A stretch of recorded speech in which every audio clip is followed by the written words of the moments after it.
buenos días a todas las personas que nos acompañan. El día de hoy tenemos a la maestra Doris Gabriela Michel Sincel. Muchos de ustedes ya la conocen. Ella ha dado una serie de talleres y capacitaciones para la pastoral de movilidad humana. Ella pues es abogada con maestría en educación por la Universidad del Valle de Atemajac. Es diplomada en Derecho Internacional y en Gestión y Servicios Migratorios y ha realizado diversos cursos en el extranjero sobre las buenas prácticas en la enseñanza a nivel universitario y sobre el nuevo sistema de justicia oral. Es docente de cátedra en la licenciatura en Criminología y Criminalística y en la licenciatura de Derecho de la Universidad del Valle de Atemajac. Es socia fundadora de la consultora internacional MIS y se ha desempeñado en el Servicio Público Federal como subdirectora de Asuntos Migratorios en el Instituto Nacional de Migración. Instancia de Seguridad Nacional y sus áreas de interés en la investigación se relacionan con la criminología en cuanto al comportamiento humano. Ella además pues tiene diferentes reconocimientos por una serie de conferencias y cursos que ha ido realizando pues a lo largo de toda su experiencia profesional y pues en realidad es un gran gusto para la dimensión de pastoral de movilidad humana poderla tener un día más en estas sesiones virtuales. Así que le cedo la palabra, maestra Doris. Muchísimas gracias y gracias por la presentación como siempre. Me pones estrellitas y te agradezco. Bueno, pues un placer estar con ustedes nuevamente. Ya teníamos un ratito que no nos veíamos, pero pues también me quiero aprovechar la oportunidad para agradecer la invitación que en su momento me hicieron para la mesa de discusión aquí en Guadalajara, en la Universidad Marista, lo cual creo yo fue un ejercicio sumamente valioso de reflexión, que se pusieron sobre la mesa muchas de las problemáticas y de los retos hoy existentes en materia migratoria. Y creo que esto es lo que vale la pena sobre este tipo de actividades que en conjunto se hagan para poder visibilizar esta situación que hoy día estamos viviendo en torno a la migración, sensibilizar también tanto a la sociedad, a las universidades, a las autoridades en general, y pues muy agradecida de verdad de haber formado parte de este ejercicio y de todos los que se puedan dar en conjunto con la Nación Pastoral de Movilidad Humana. Hoy estamos aquí para hablar en torno al proceso de naturalización. Como les comentaba, no voy a proyectar material porque me gustaría que fuera una charla muy dinámica, muy práctica, como hemos tratado de realizarlo en ocasiones anteriores, porque sé que muchos de ustedes tienen dudas muy específicas y esa es la idea o el objetivo que queremos alcanzar en estas charlas o en estas breves charlas, ¿no? Que podamos irnos con algunos puntos claros en torno a procesos, en torno a requisitos, a criterios de las autoridades, que hoy día creo es con lo que más nos enfrentamos en temas jurídicos y en temas administrativos. De ahí entonces me gustaría partir con una pregunta. ¿Quiénes deben realizar un proceso de naturalización para adquirir la nacionalidad mexicana? Si alguno de ustedes tiene una idea, los escucho. ¿Quiénes deben sujetarse a un proceso de naturalización? Empecemos con la lluvia de ideas. Hola, buenos días. David, adelante. Gracias. Mucho gusto.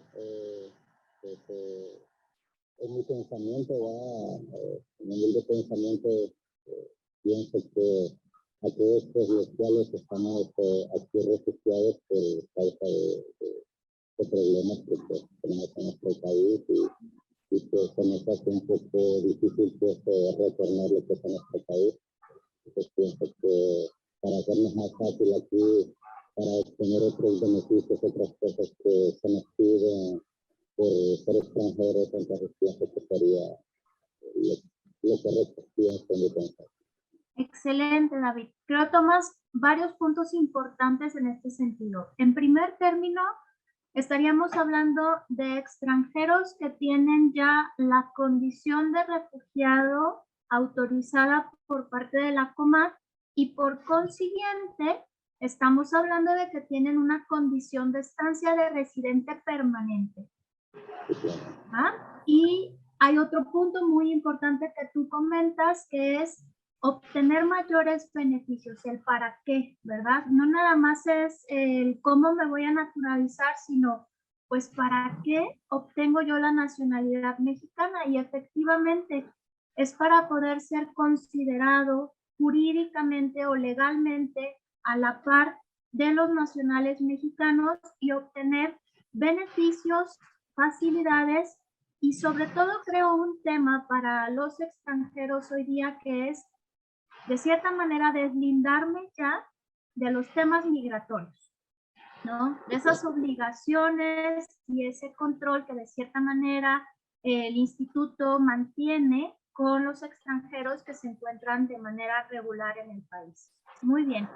Entonces estaríamos hablando de residentes permanentes que han obtenido esta condición por ser refugiados. Gracias. ¿Quién más?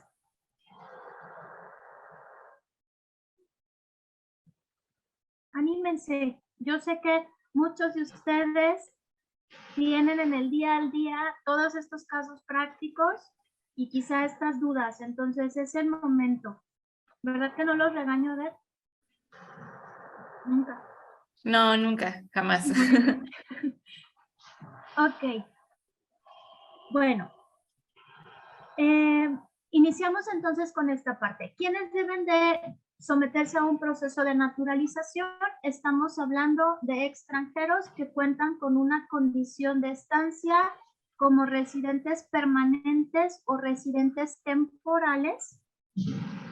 De manera general, la ley de nacionalidad, y me voy a ir como de lo más a lo menos, habla que como regla general es quienes han transcurrido o quienes cuentan con 5 años de residencia regular en el país. Esa podemos nosotros considerar es como el máximo de temporalidad que un extranjero debe de comprobar para poder naturalizarse. De ahí entonces nosotros estaríamos, y lo pongo de esta manera, como ante una vía ordinaria. La vía ordinaria, la vía general, todo aquel extranjero que ha residido en el país durante 5 años de manera regular. Recordemos que cuando hablamos de una estancia regular es porque tiene un documento migratorio, por consiguiente hay una condición de estancia y en este caso estaríamos hablando de una residencia permanente. Sin embargo, la propia ley de nacionalidad otorga, yo siempre lo digo así, son como excepciones o beneficios. Y estos beneficios van en torno a la temporalidad. Y entonces también pueden solicitar la naturalización mexicana aquellos extranjeros que tengan un vínculo familiar acreditable o legalmente acreditable en nuestro país, ya sea porque están casados con mexicana, mexicano, o porque tienen hijos mexicanos. Y en este sentido, la ley establece que no deben de haber cumplido los 5, sino solamente con 2 años de residencia regular pueden entonces iniciar un proceso de naturalización. En este sentido, estaríamos nosotros hablando de extranjeros con una residencia temporal, ¿cierto? Porque solamente con 2 años de residencia, casado con o con hijo mexicano, puedo entonces también solicitar la naturalización.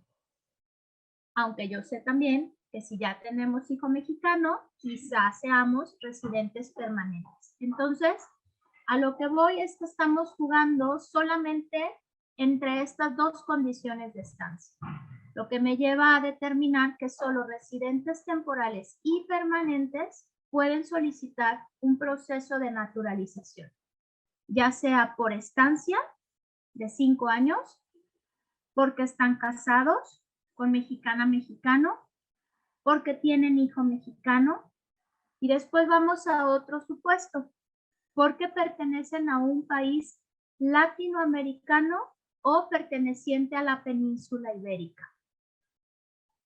En este sentido, es importante señalar que la Secretaría de Relaciones Exteriores determina en cuestión de documentos específicos, que nosotros pues normalmente les llamamos criteriales, el tema de los países latinoamericanos. Porque si yo me voy a Google y pongo cuáles son los países latinoamericanos, me va a dar una extensa lista de países de América Latina. Sin embargo, no todos los países de América Latina o a los que nosotros consideramos latinoamericanos, la Secretaría les otorga este beneficio. ¿Ok? Entonces, ahí es donde nosotros tenemos que conocer más a fondo el tema de los criterios que va estableciendo la Secretaría de Relaciones Exteriores. Y por península ibérica, nosotros entendemos Andorra y España, que también son los que la Secretaría de Relaciones Exteriores otorga este beneficio. También pueden naturalizarse o solicitar un proceso de naturalización con solo 2 años de residencia regular en el país aquellos extranjeros que han realizado actividades culturales, económicas, artísticas, deportivas o de cualquier otra índole que impactan de manera directa en el desarrollo, económico, social, político de nuestro país. Son entonces todos aquellos extranjeros que a través de sus actividades han aportado para el desarrollo de la nación. Y aquí tenemos grandes escultores, grandes artistas, llámese artistas tanto plásticos como artistas también vemos en temas, ¿no? de televisión y demás, grandes deportistas, el tema de fútbol es muy común en estos sentidos, y entonces estos extranjeros también tienen esa posibilidad para un proceso de naturalización, ¿sí? El tema económico también, grandes inversionistas que de cierta manera han contribuido con el desarrollo e incremento de nuestro país. Y finalmente hay un supuesto que es el tema de la adopción.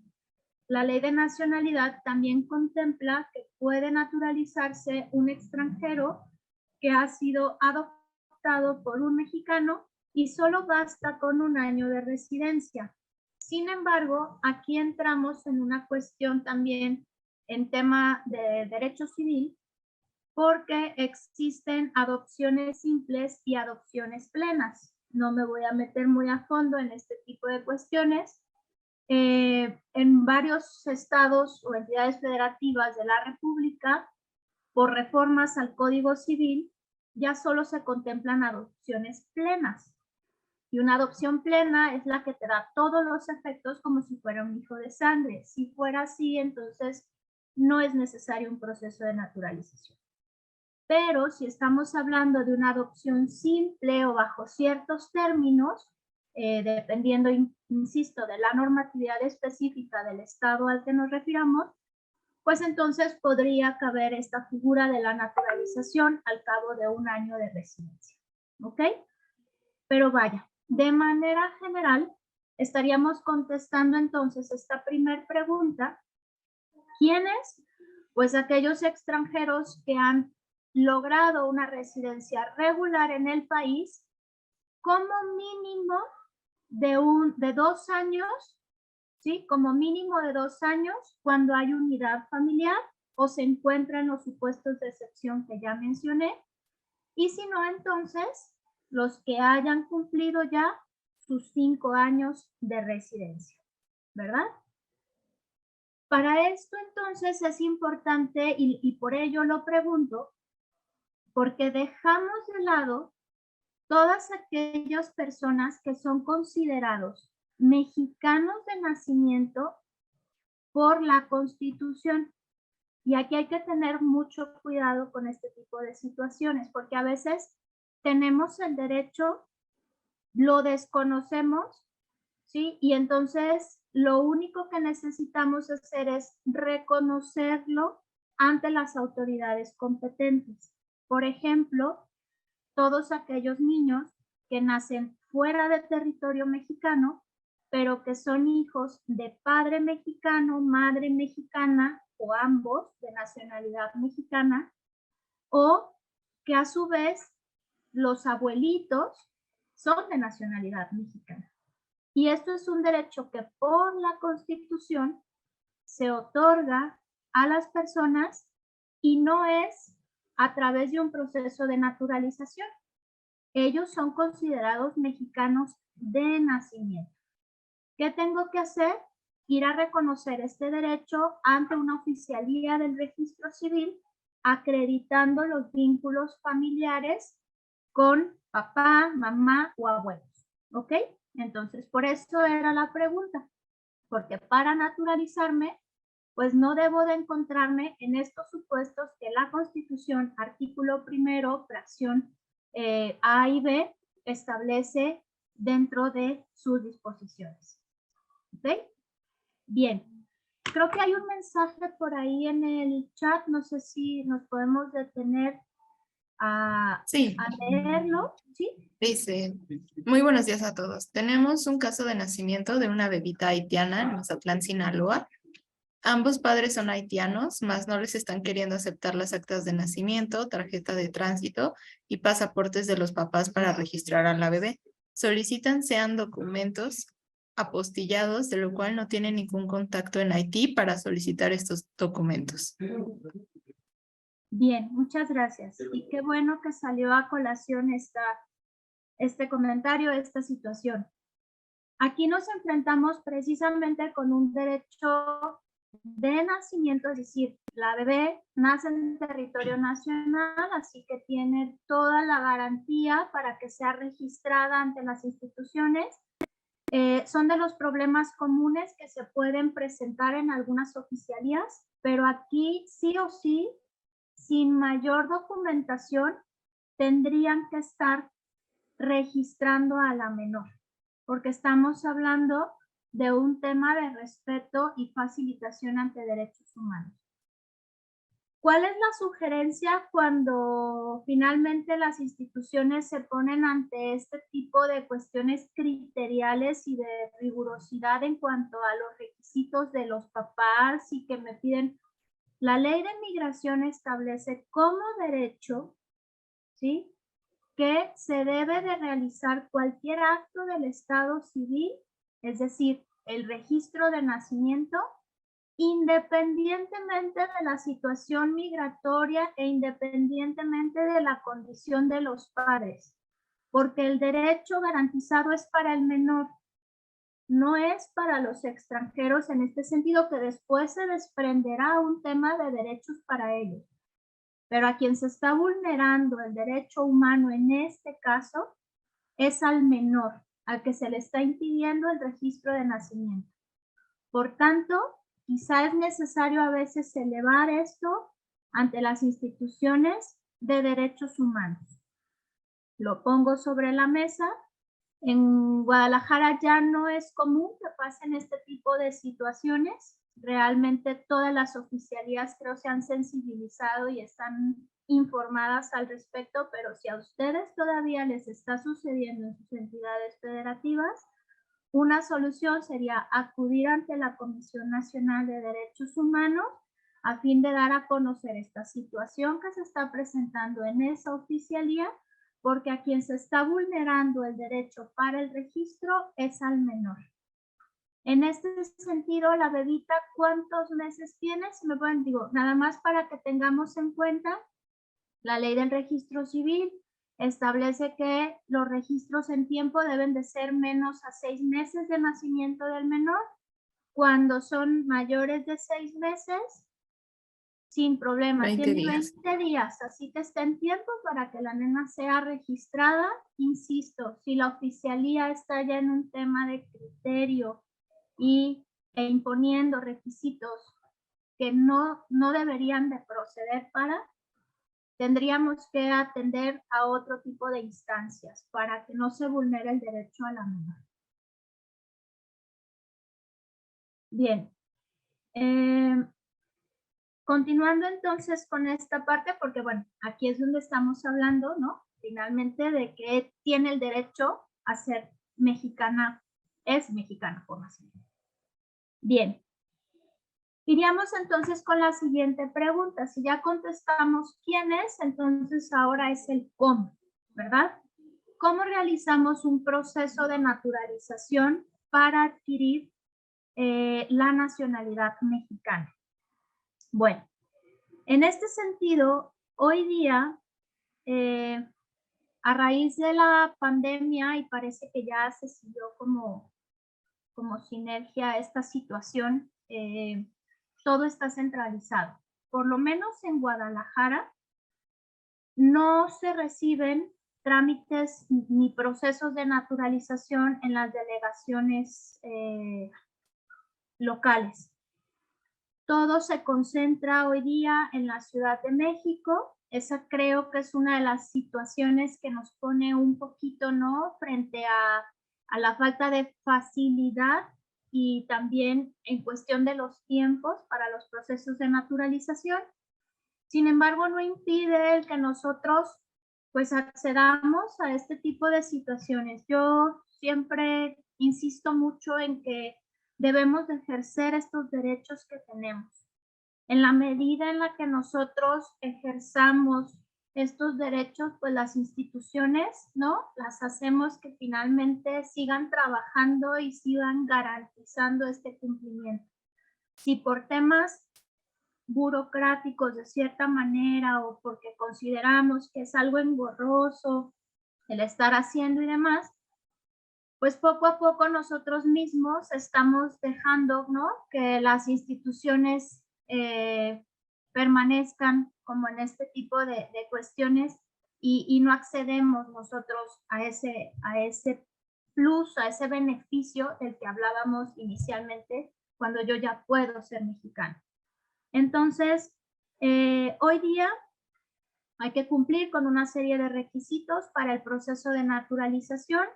Voy a mencionar los que son de manera general y de ahí partiremos como a hacer las pequeñas detalles o especificaciones en razón precisamente de los supuestos que marca la ley. De manera general, el trámite tiene que realizarse en primera instancia con una solicitud que bajamos en línea de la página de la Secretaría de Relaciones Exteriores. Es una solicitud multifuncional, por decirlo de alguna manera. Es solo un formato para cualquier tipo de naturalización que yo vaya a solicitar. Entonces solamente debo de marcar bajo qué supuesto es el que yo estoy pidiendo mi naturalización. Es decir, por 5 años, por unidad familiar, que son por 2. Entonces ahí vienen los supuestos de manera muy clara. Debo de llenar todos los campos de ese formato y no se estampan huellas hasta que estamos ante la autoridad. 2. Debo de tener mi pasaporte vigente. En este sentido, debe de estar vigente por lo menos con 6 meses, porque el tiempo que dura aproximadamente el trámite de naturalización, aunque ahorita ellos como autoridad no tienen por ley estos plazos, ¿no?, obligación para cumplir estos plazos, porque insisto, seguimos como que con todo el tema de la pandemia, aunque pues pareciera que esto ya está superado, pero siguen con todos este tipo de determinaciones. Pasaporte mínimo con 6 meses de vigencia y documento migratorio de la misma manera para el caso de los residentes temporales, por lo menos con 6 meses de vigencia. Con los permanentes no tenemos problema porque pues ellos tienen una vigencia indefinida. Otra de las cuestiones importantes a considerar dentro del documento migratorio es que debe de estar mi CURP. Aunque ya hoy día de manera automática el instituto imprime el CURP cuando nosotros vamos a solicitar la expedición, pero si por algo no estuviera, pues bueno, tiene que estar ahí el CURP. Debo de presentar también el acta de nacimiento, debidamente apostillada o legalizada, según corresponda, de acuerdo al país emisor, y si fuera el caso, traducida al idioma español por perito oficial autorizado. Entonces, no traducción simple, sino por perito. En el caso, bueno, ahorita nos vamos a las excepciones, ¿ok? Bien, en este sentido, entonces, estos 4 requisitos los vamos a considerar como fundamentales para cualquier tipo de naturalización. La solicitud, el pasaporte, el documento migratorio y el acta de nacimiento. Otra de las cosas importantes que debemos de checar, los nombres deben de coincidir en todos los documentos, que a veces es otra de las problemáticas bajo las cuales nos enfrentamos. Hay veces que el acta y el pasaporte difieren en cuanto a una letra, a un nombre, a un apellido, y como del pasaporte se desprenden los documentos migratorios, pues entonces traemos ahí como una diversidad. Si esto sucede, primero debo de arreglar el tema de los nombres ante el país para después entonces poder solicitar la naturalización. Esto es algo muy importante. Jurídicamente, cuando tenemos diferencias en nuestros nombres, una letra, un apellido o el intercambio y demás, sí somos nosotros, pero jurídicamente se habla que somos distintas personas o no somos las mismas personas en cualquiera de estos documentos. Entonces, es importante que ustedes chequen a detalle ese tipo de situaciones. Otro documento que se considera como un documento general es el llamado flujo migratorio. El flujo migratorio es el conteo de entradas y salidas que se tiene como residente en territorio mexicano. Este flujo migratorio se solicita ante el Instituto Nacional de Migración. Por lo tanto, es un consejo que antes de que ustedes, vayan ustedes acumulando como todo su expediente, pues de manera anticipada soliciten este flujo y ojo, siempre y cuando ya no vayan a hacer una salida posterior, ¿ok? ¿Por qué? Porque es importante este registro. Recuerden que hay un sistema integral en temas migratorios que nos checa entradas y salidas, aunque también pues es por aire, ¿verdad? Sabemos que en tierra es un poco más deficiente ese tipo de registros, pero ahí están en muchas ocasiones. Por ley, las entradas y salidas no deben de exceder de 6 meses en un periodo de 2 años. Ese es el conteo oficial que la Secretaría de Relaciones Exteriores va a verificar. En un periodo de 2 años, yo no debí de haber generado entradas y salidas por un periodo mayor a 6 meses. ¿Sí? Si fuera el caso, entonces tengo que reiniciar el plazo. Si el conteo me da más de 180 días, entonces tengo que hacer un ajuste para el proceso de naturalización para no exceder ese tema de las entradas y salidas. Quizá la mayoría de los casos que ustedes tienen o personalmente los que vayan a realizar su proceso de naturalización, pues estén de manera fija en México, ¿no? ¿Por qué? Porque pues están ante una situación que no les permite quizá regresar, pero bueno, es importante que lo consideren. Aunque no salgamos del país, tengo que pedir el flujo migratorio, ¿eh? Aunque mi pasaporte no tenga sellos de entrada y salida, aunque yo esté consciente de que he durado 5 años, 4 años o 3 en México, el flujo sí o sí hay que solicitarlo. Otro de los requisitos generales es la carta de no antecedentes penales. Y aquí vamos con otra situación. Son 2 cartas. La de no antecedentes penal local y la de no antecedentes penal federal.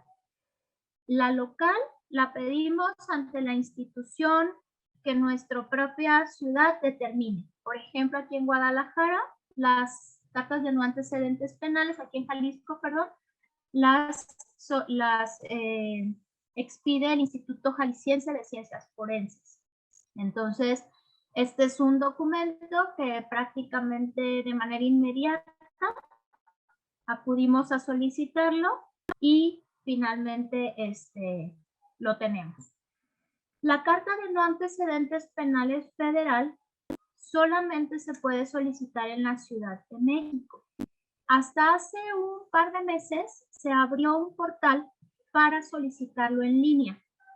No he tenido la experiencia de solicitar una en línea, les soy muy sincera. La verdad es que los pasos y los requisitos se ven muy fáciles, pero yo en lo personal, para algún usuario, algún cliente, no he realizado en línea. Generalmente la experiencia que tenemos es solicitarlas personalmente, o sea, viajamos a Ciudad de México con el extranjero porque es un trámite personalísimo y la solicita y en el mismo día se las han entregado, ¿sí? Pero pues bueno, requiere también un tema de traslado, pero hace un par de meses se abrió ya el portal para solicitarla en línea.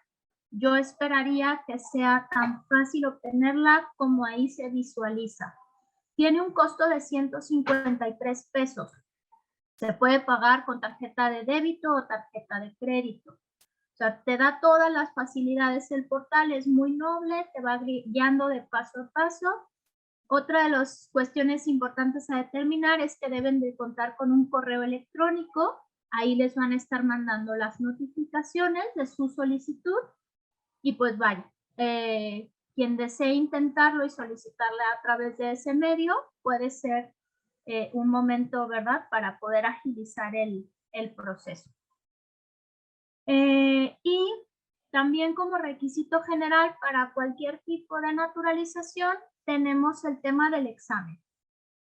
El examen o con el examen se cubre el requisito que por ley establece que el extranjero debe de comprobar, conocer, saber el idioma español y la cultura mexicana. Entonces, con este examen del cual están exentos personas de la tercera edad, menores de edad y personas refugiadas, ¿sí? No tienen que hacer examen. Se acredita, vaya, esta situación. La verdad es que es un proceso muy noble.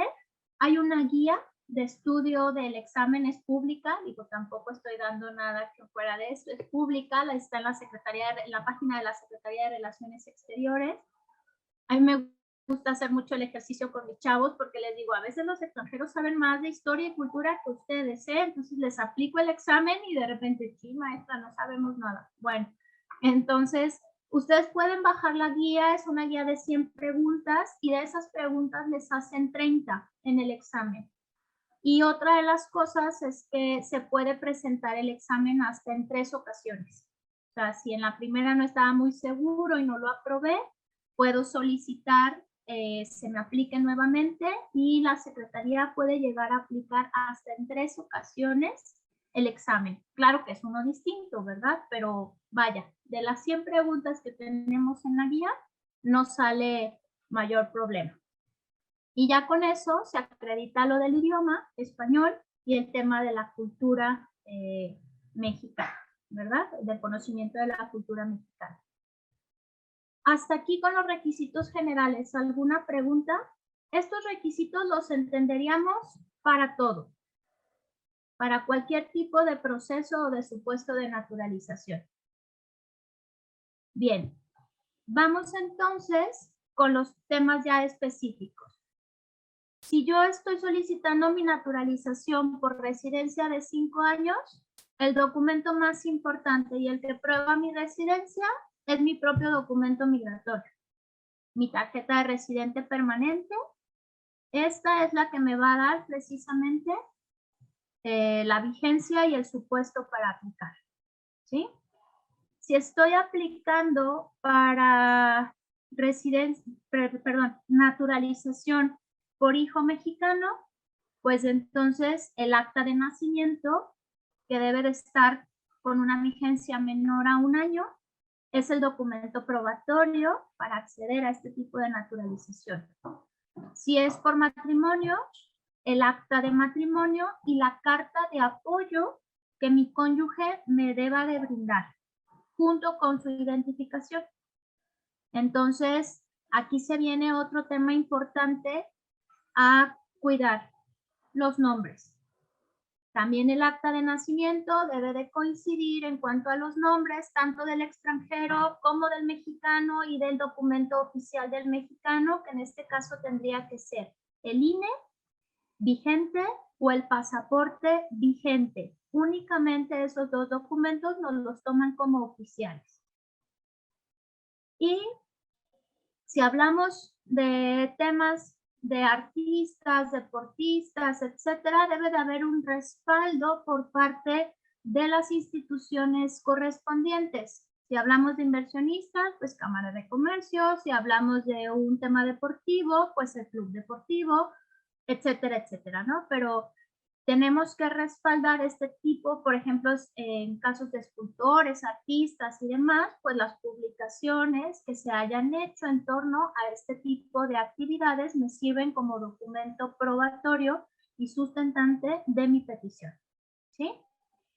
Bien, entonces, bajo este esquema, en cuanto a los requisitos generales y los requisitos específicos, una vez que yo tenga todo mi expediente, ¿sí? Una vez que yo haya cumplido y tenga así ya como todo el checklist de los documentos que debo de enviar, en este sentido, hay algunas oficinas en Guadalajara sí lo hacen, en donde podemos llevar nosotros nuestro expediente y la oficina local hace una revisión y nada más nos dice sí, está completo, entonces ya lo puede mandar.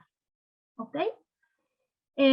Una vez que nosotros tenemos entonces que enviar toda la documentación a la Ciudad de México. Hay que ir a entregarla, hay que ir personalmente a las oficinas, porque en ese momento la autoridad toma nuestras huellas y firmamos en el formato de solicitud. Entonces, sí o sí, extranjero, tengo que acudir. Efectivamente, tengo que ir a la Ciudad de México a presentar mi trámite de naturalización. Y la segunda vez que me debo de presentar ante la Secretaría es cuando voy a recoger mi carta de naturalización. Entonces, una vez habiendo dejado mis documentos y que todo está completo, más o menos en un tiempo de 3 a 5 meses, durante los cuales, recuerden, yo debo de mantener mi documento migratorio vigente, sobre todo para los residentes temporales. Hay que tener mucho cuidado en eso. Si todavía no llega mi carta y ya está próximo a vencer mi documento, hay que renovarlo, ¿sí? Porque cuando ya se autoriza entonces mi naturalización, me presento nuevamente ante la autoridad y voy a hacer un canje de mi tarjeta de residente por mi carta de naturalización. La Secretaría va a retener mi documento migratorio, lo va a mandar a migración, lo van a cancelar y entonces yo voy a recibir mi carta de naturalización con la cual entonces yo acredito mi nacionalidad mexicana. A partir de este momento, la carta de naturalización me va a permitir, y bueno, siempre recordar que antes de recibirla, la debo de revisar muy bien, debo de revisar que mis nombres estén de acuerdo a mi acta, mi pasaporte y que todo está en orden. Debo de ver también cuál es el supuesto bajo el cual yo me esté naturalizando, que coincida, si es por unidad familiar, si es por residencia y demás. Y una vez que yo tengo mi carta de naturalización, surte efectos de manera inmediata, ¿sí? Yo soy naturalizado mexicano a partir de la fecha de expedición que viene escrita en la carta de naturalización. A partir de ese momento, todos los actos jurídicos que yo realice en México los debo de hacer ya como mexicano. Y a partir de ese momento, tengo también ya el derecho y los beneficios para tener mi INE, poder sacar un pasaporte mexicano y realizar cualquier acto como cualquier mexicano. ¿Cuáles serán mis beneficios? Entrar y salir del país ya sin tener que pedir ninguna autorización. Ya dejo sin efecto, sin olvido de un documento migratorio, de notificaciones, de renovaciones, ya no más, ¿sí? Y tengo derecho también a un tema social y político que sería, pues, en algún momento votar en las elecciones en nuestro país, ¿no?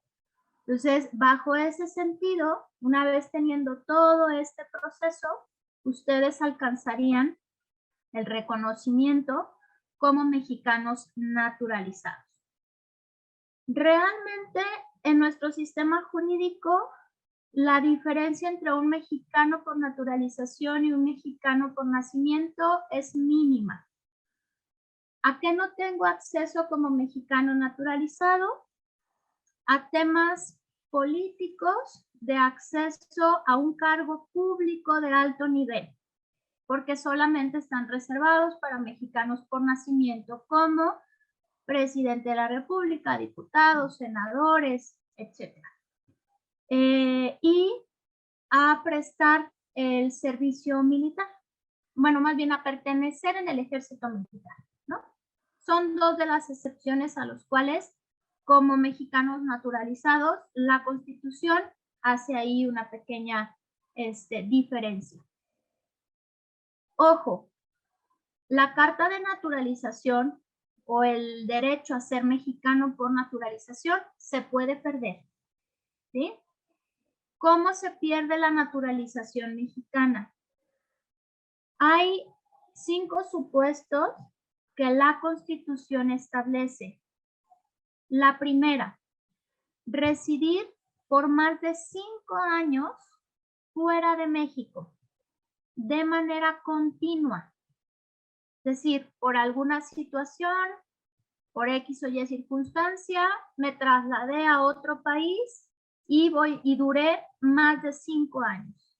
Eso hace que yo pierda mi naturalización mexicana. 2, celebrar algún acto jurídico como extranjero siendo ya mexicano.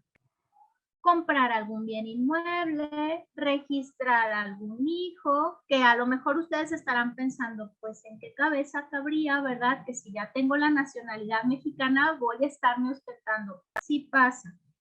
Por eso es importante, ¿no? Que lo señalemos, sí, porque pues sí hay ocasiones en las que estas situaciones se pueden presentar. Otra de las cuestiones que la Constitución señala es ostentar o aceptar títulos nobiliarios. Cuestiones de nobleza, pues es otra de las causas, porque bueno, en México no está permitido por ninguna circunstancia aceptar o ostentar títulos nobiliarios. Y también la propia Constitución nos habla de,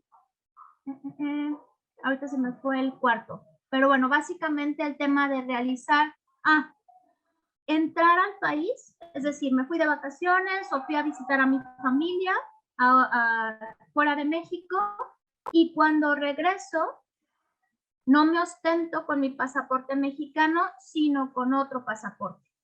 Esa también es una causa de pérdida de la nacionalidad mexicana. ¿Ok? Entonces, ostentarme con otro pasaporte al entrar y salir de México, esa también es una causa de pérdida de la nacionalidad mexicana por naturalización. Bajo esas circunstancias y esas situaciones generales, así es como pudiéramos acceder a una nacionalidad mexicana por naturalización o de manera derivada. E insisto, para todos aquellos que no tienen el derecho a ser reconocidos como mexicanos por nacimiento. Esto es, o atiende para todos aquellos que tienen una situación migratoria regular, mayor a 2 años en el país, han mantenido su documento vigente y hoy día tienen entonces ese derecho, ejérzanlo para poder naturalizarse mexicanos. Y entonces acceder a otro tipo de beneficios legales que el Estado les ofrece. Bien, no sé si hay alguna duda, momento de dudas, preguntas, comentarios. David, adelante. ¿Tiene apagado su micro, David?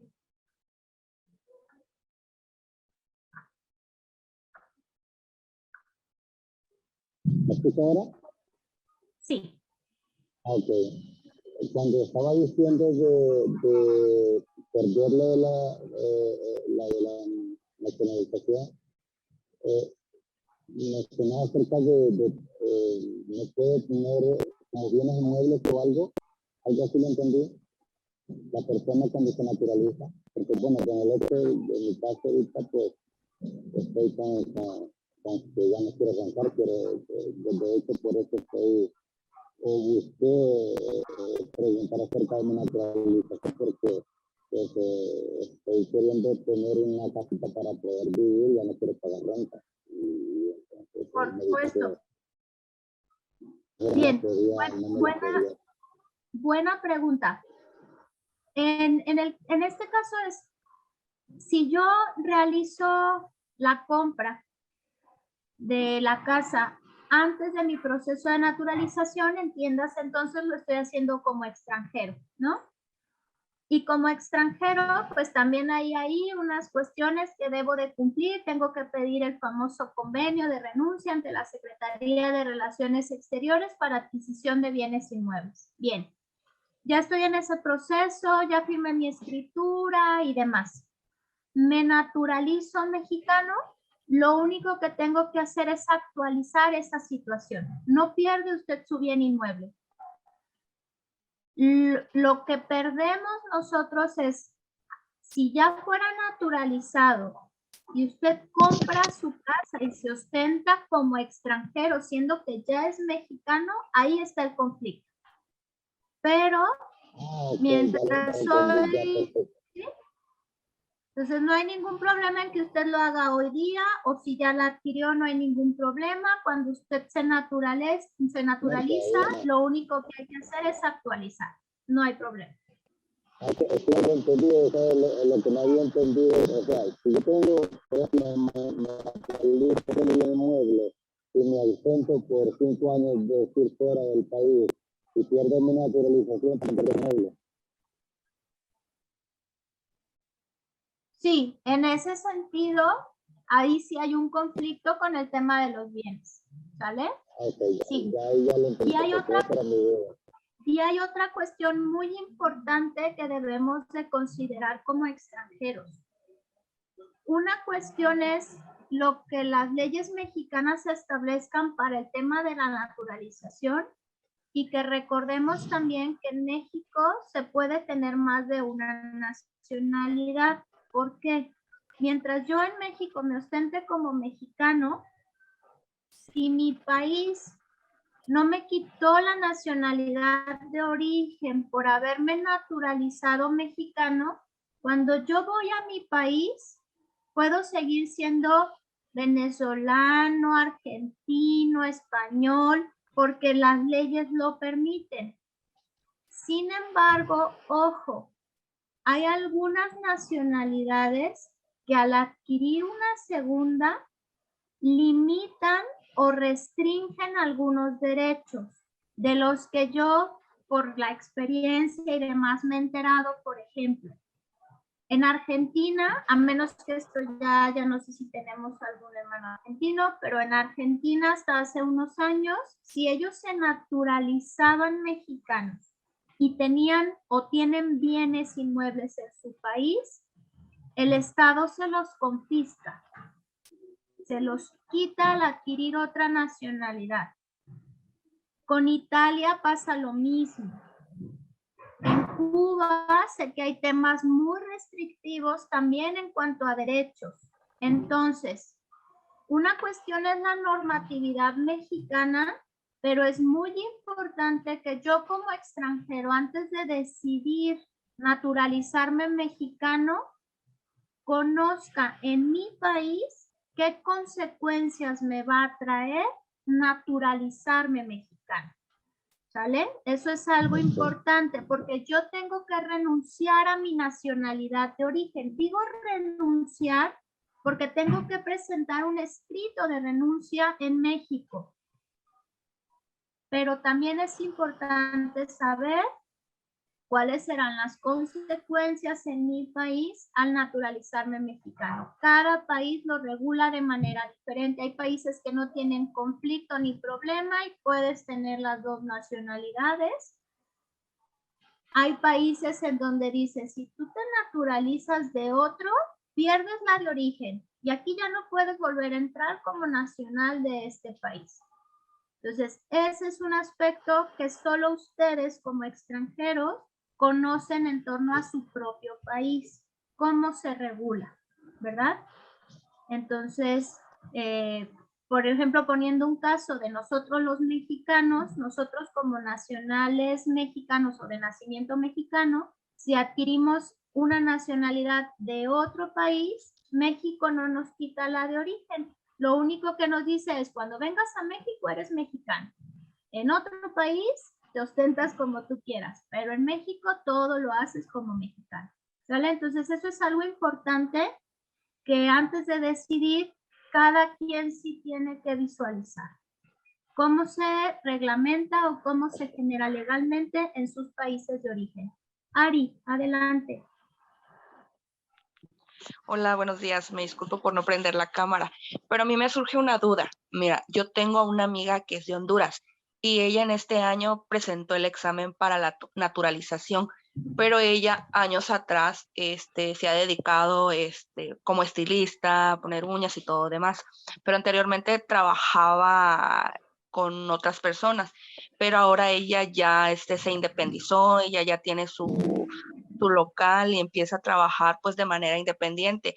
Y a mí me surge esta duda porque ella fue a migración y le comentaron que tenía que darse de alta en el SAT y empezar a pagar como unas cosas, pues como nosotros mexicanos, ¿no? Pero todavía ella no tiene la naturalización. Entonces, ¿qué pasa ahí? Porque, o así es, según la migración así le dijeron. Le dieron un papel, le firmaron y que según tenía que ir al SAT a todos esos movimientos que nosotros de por sí, cuando ya empezamos a laborar, pues nos lo piden. Y esa es mi duda. La parte que nos encanta, ¿verdad? Bien. Sí, Ari, efectivamente, mira, aquí hay dos situaciones importantes a considerar. El proceso de naturalización sigue su curso en tanto el extranjero está de manera regular, que tiene su documento vigente y ha cumplido los años para poder iniciar su proceso. Por otro lado, el tema de las obligaciones migratorias que están a la par con las obligaciones fiscales también se deben de cuidar mucho. Efectivamente, cualquier extranjero que en México realice actividades económicas está obligado a darse de alta en Hacienda como todos nosotros los mexicanos. Independientemente de que sean extranjeros o no, todos los que realizamos una actividad económica por la cual percibimos un ingreso, estamos obligados a reportarlo.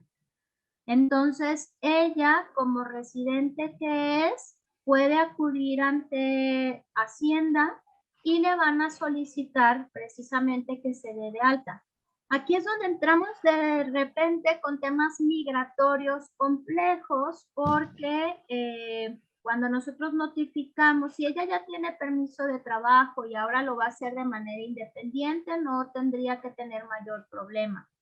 Pero cuando no tenemos permiso de trabajo, el darme de alta en Hacienda implica también que pida permiso de trabajo en migración y luego se empiezan a empalmar los trámites. Pero bueno, ahí ya sería como otra cuestión, pero sí, Ari, sí tiene que darse de alta en Hacienda, sí tiene que cumplir con las obligaciones fiscales como cualquier mexicano.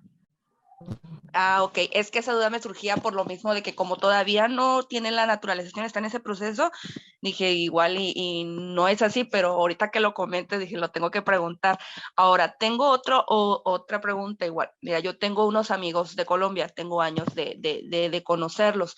Entonces, ellos me externaban una situación de que en Colombia, pues, en este caso yo soy trabajadora social y mi amiga es trabajadora social y me decía, oye, es que fíjate que aquí no hay trabajo y tengo mucho tiempo ya y mi esposo también y así, así. Entonces me surge esa duda, ¿ellos podrían migrar por cuestiones humanitarias a nuestro país o no? Mira, Colombia hoy día para tema de razones, lo que pasa es que el tema de razones humanitarias hoy en migración está regulado para algunas cuestiones, ¿no? Entonces, por razones humanitarias entendemos nosotros o quienes están ante un proceso de refugio que tendría que estar a la par, ¿no? Con la petición ante Comar, para refugiados, por algún tema de desplazamiento que se tenga o algún tema en lo particular, ¿no? Que esté afectando o vulnerando sus derechos, o cuestiones también que ya estando en México tengan algún tema de salud. Entonces, decirte que sí se vengan y apliquen para razones humanitarias sería una irresponsabilidad, porque eso es un tema que Migración maneja para hoy día ciertas nacionalidades, quienes están viajando en caravana, es a quienes se está otorgando el tema de la residencia por razones humanitarias, o para quienes a la par, una vez llegando a México, dentro del plazo que da la ley, que son 30 días, solicitan ante Comar el refugio. Y recordemos que Comar tiene a su vez criterios muy específicos para determinar a quién sí otorgarle la condición de refugiado, que después sería residente permanente. Entonces, Ari, pues ellos como colombianos pueden ingresar, no necesitan visa, pueden llegar a México, o si existe en México alguna oportunidad laboral a la cual ellos pudieran acceder, pues la recomendación sería mejor que soliciten una internación para residentes temporales con permiso de trabajo y directamente llegaran ya con este tipo de facilidad y con esta visa, ¿sale? Para no generarles o propiciarles un tema mayor en cuestión de decir sí, vénganse y pueden con las razones humanitarias. Hay que ser muy cuidadosos y responsables. Sí. Con ¿Ese movimiento lo harían en Migración o en qué lugar?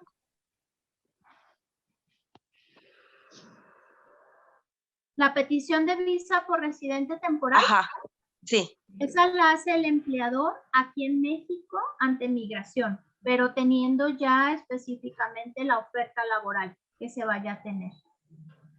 Ah, ok. Ok, perfecto. Esas eran mis dos dudas. Muchísimas gracias. No, de nada. Bien, hay otra manita levantada por ahí de Cáritas, Acapulco. Bueno, yo tengo una duda.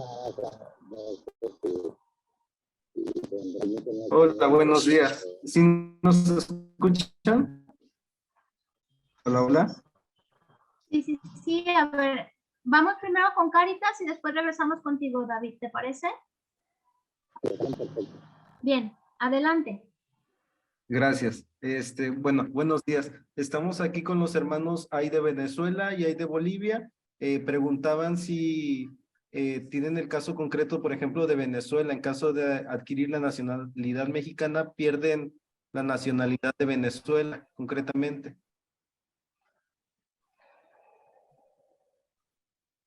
¿Es pregunta o es afirmación? Es pregunta. Tendríamos que checarlo. Realmente no sé contestarle si Venezuela tiene como sanción o pérdida, pero con mucho gusto lo investigo. Tengo forma para poderles dar este dato. Y si me lo permiten, a través de Odette, de la Dimensión Pastoral, puedo entonces confirmarles si pierden su nacionalidad de origen o cuáles serían las consecuencias. Con mucho gusto lo checo. Por favor. Bien, me lo quedo de tarea y Odette te lo hago llegar. El dato, ¿vale? La información. Una pregunta, por favor. Sí. Para solicitar el refugio político solo en la Comar o también en Migración, porque aquí en Acapulco no tenemos Comar. Cuando es así, puedes solicitarlo a través del instituto y el instituto eleva la petición a la Comar. El instituto nunca resuelve, solo puede fungir como oficina receptora y canalizarlo a la Comar. Pero sí, a veces estamos sujetos a los criterios de cada oficina de migración. Tengo que decirlo como va, ¿sale? Entonces yo les recomendaría se acerquen a migración antes de que pase más tiempo, porque hay un plazo de 30, prorrogable hasta 45 días a partir de que ingreso a México. Y si es así, a través de ellos, hagan llegar su solicitud ante Comar. Acérquense a la oficina de migración. ¿Y cuánto dura el trámite? ¿Qué tiempo dura? Bueno, en cuanto a Comar, ahorita más o menos en la experiencia me ha tomado como 4 meses de que respondan.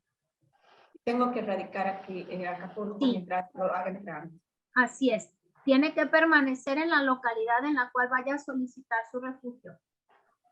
Le van a dar una constancia de que está haciendo o que está solicitando, pero sí tiene que permanecer porque Comar después pide hacer entrevistas con usted. Sí, pero a pesar de eso, no estoy seguro. Cumplo todo eso, pero no está garantizado que me lo den. Tengo que esperar el resultado final. Así es.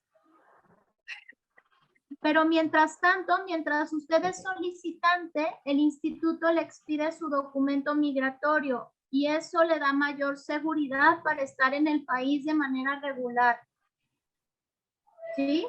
Entonces, por lo menos no está desprotegida sin documento migratorio.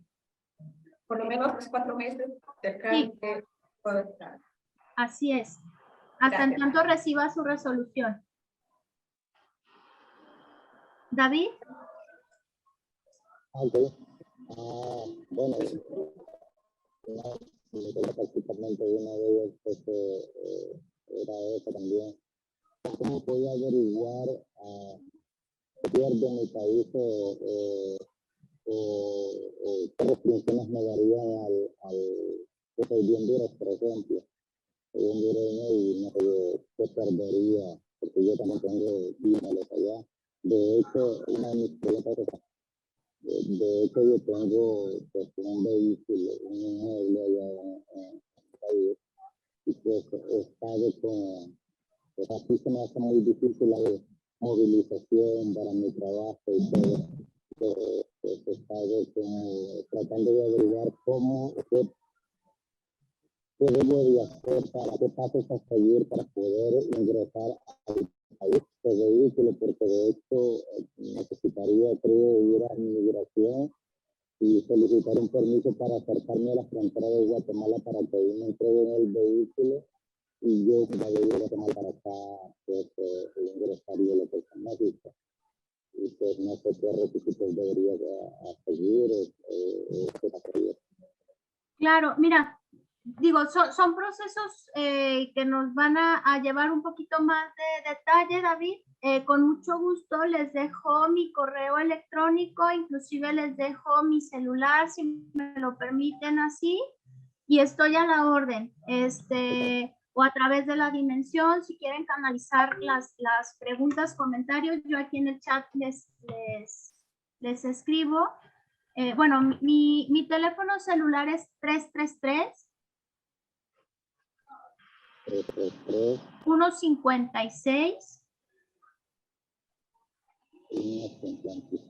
3808 3808. De todas maneras lo dejo en el chat. Estoy a la orden, y con mucho gusto lo que esté a mi alcance puedo asesorarlos, puedo recomendarlos, ¿vale?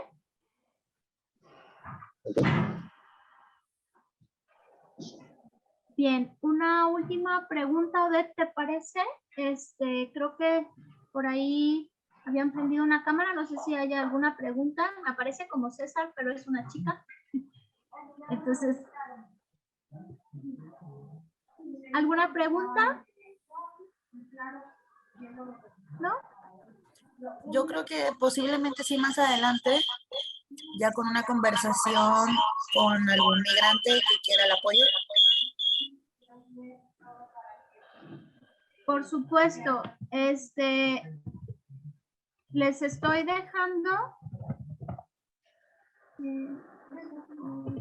tanto mi celular como mi correo electrónico. Siéntanse con la libertad. En cuanto al celular, me mandan un WhatsApp, por favor, y yo con mucho gusto respondo. O un correo electrónico comentándome cuál es la situación y los apoyamos. Perfecto, entonces creo que ya no hay más dudas y ya nos pasamos incluso 10 minutos de lo que teníamos previsto. Entonces, padre Marvin, vi que levantó su mano. Buenos días. Buenos No días, puedo padre. abrir la cámara porque me pierde la conexión.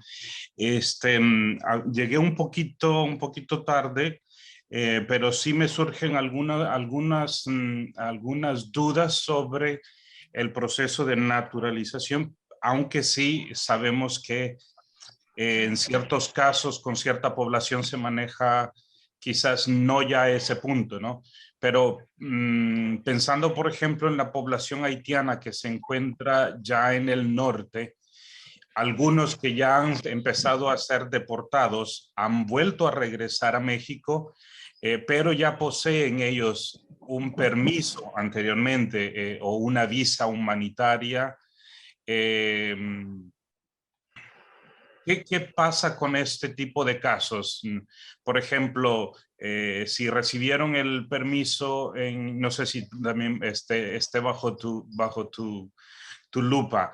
Si ya recibieron este permiso, intentaron ingresar a Estados Unidos, fueron deportados y finalmente deciden permanecer en México, pero el permiso les fue concedido en Tabasco, en Veracruz, en Tapachula, y ahorita se encuentran en alguna región del norte, Acuña, Piedras Negras, Nuevo Laredo.